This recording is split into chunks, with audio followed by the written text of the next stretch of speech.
Hey everyone, welcome back. In today's video, we are diving into WebRTC, the technology that powers real-time video calls, chat, and screen sharing right in your browser.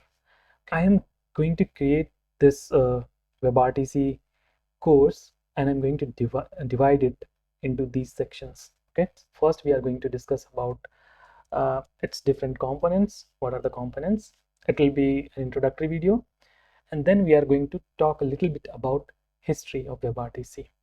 You know, most of the people find WebRTC a complex technology, but when you know about its history, when you just go through history of WebRTC, then you will know why it is made the way it is.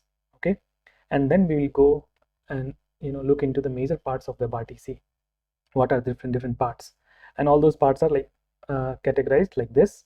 So first we'll learn about what is signaling, and then how WebRTC connects, and then the security part of WebRTC. So WebRTC gives you security out of the box. Okay, so we will discuss that, and then finally the connection and how different participants of the WebRTC communicates with each other finally, right? After going through all these theories, once we understand all its bits and bytes and how all those dots are connected, then finally we'll do the hands-on. Okay, we will create a video chat application where you will have something like this. Here you can show the remote participants video, and here you can show your local video. Okay, and this participant can be on any computer, and this will be you. Okay, and that communication will happen directly in your browser. You won't need servers per se. There will be little bit involvement of the server, which will come as part of this. But as part of this demo, we are going to see 1:1 call. Okay, one participant will be local and one will be remote participants. Okay, and using this demo, we are going to dive deep into the APIs. Okay, what all sorts of APIs are available in the web browser to use WebRTC, and then along with that we are also going to see we are going to understand these phases: signaling, connecting, securing, and communicating. All these concepts will go through while going through this demo. Okay, then we'll understand this SDP. What is this SDP? While learning or working on the WebRTC, this term will keep on coming. Okay, this thing will understanding SDP will make you understand WebRTC really better.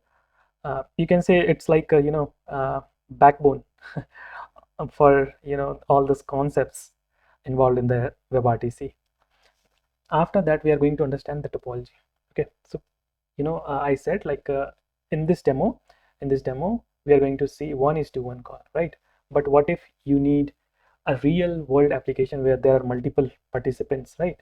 In general, then in real world you won't have just 1:1 call, right?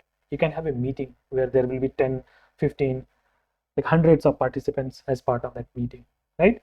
So scaling directly using the WebRTC concepts available in the web, it doesn't work just like that. Okay, it gives you a lot of flexibility, it gives you everything you need, but to scale you will need some server. Again, we'll talk about that. Okay, and when we say topology, what we mean, okay, there will be a server involved, and then using that server you can have different type of configurations or networking between your participants. That is what topology means. Okay, I meant when I said topology.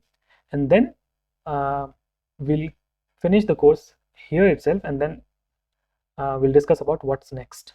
Once you understand all these parts, then we will discuss about what's next. Probably we'll create another course where we'll move ahead of the fundamentals. For those advanced concepts, we are going to talk in this lecture.